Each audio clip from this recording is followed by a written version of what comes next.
I say. And I don't really know what my magic is, Peg, or how to use it. You've already used it, he says. When you glamoured Yanni, for example, and probably many other times. If you just stop telling yourself you can't do it, that might help. Just try, he says. I'm here. There's a small howl from my ankles. Tea Cake has followed us here. I close my eyes and imagine the magic is a small fire deep inside me. I picture it getting brighter, filling my veins like a silent stream. When I open my eyes again, my whole body feels like it's on fire. Steady, says Peg. I breathe out with a little burst of silver sparks that fizz in the cold air. Goodness, he yelps, scrambling to cover his face with his wings. Sorry, I say. My tongue feels dry and dusty. I try to calm the rush of energy that's still rolling through me, and that's when I see it. Over by the fence, perched on the hen house, a small figure with spines running down its back. What kind of creature is that? I ask. Could be anything, Peg whispers.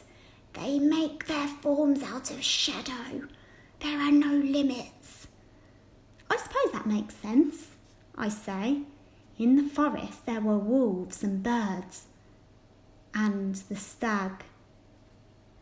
The creature looks back over its shoulder at us and hisses, revealing iron grey teeth that shine. It doesn't seem to be attracted, I say. Give it a minute.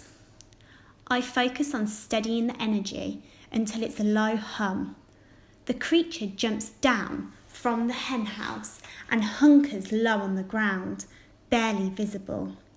And after what seems an age, it starts to move towards us.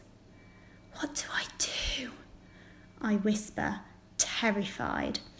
Tea Cake stretches out on the ground before my feet and rolls onto her back, exposing her tiny belly, the picture of unconcern.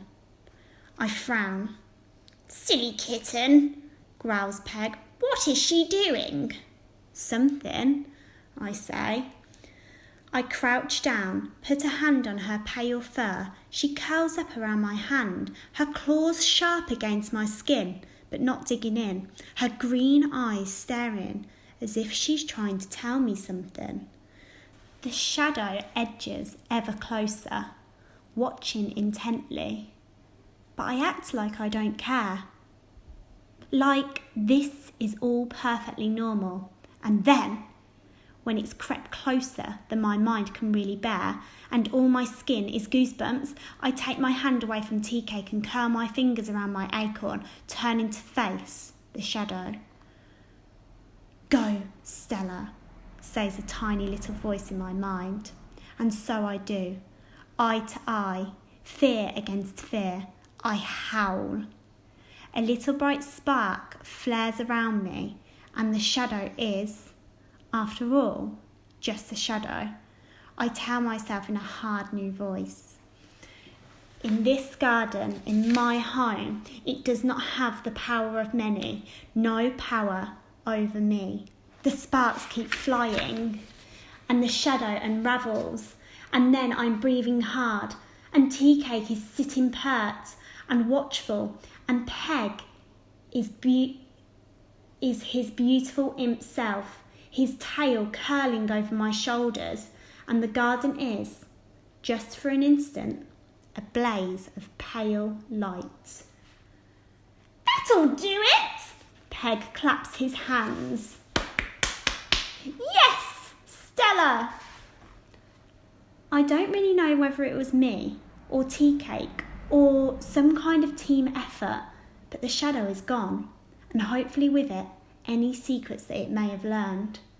I turn and head back into the kitchen with Tea Cake tucked under one arm, and Peg perched on the other, and we drink warm milk huddled together on the old settee, staring into the still glowing embers of the fire for a bit.